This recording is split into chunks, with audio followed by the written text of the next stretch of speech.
Sebuah tenda hajatan pernikahan di Maros, Sulawesi Selatan rusak setelah diterjang angin kencang dan hujan deras. Warga pun sempat panik saat peristiwa terjadi.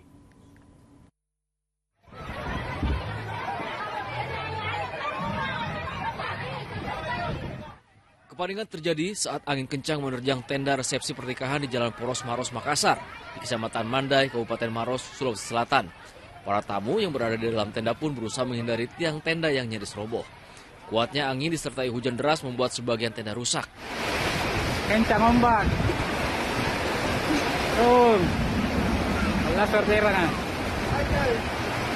Beruntung tidak ada korban dalam musibah ini. Usai badai berlalu, resepsi pernikahan pun kembali berlangsung dengan hikmat. Menurut warga, cuaca ekstrim melanda kawasan ini sejak 2 hari terakhir. Ya, sejak 2 hari terakhir ini, Pak, Makassar dan Maros itu dilanda hujan.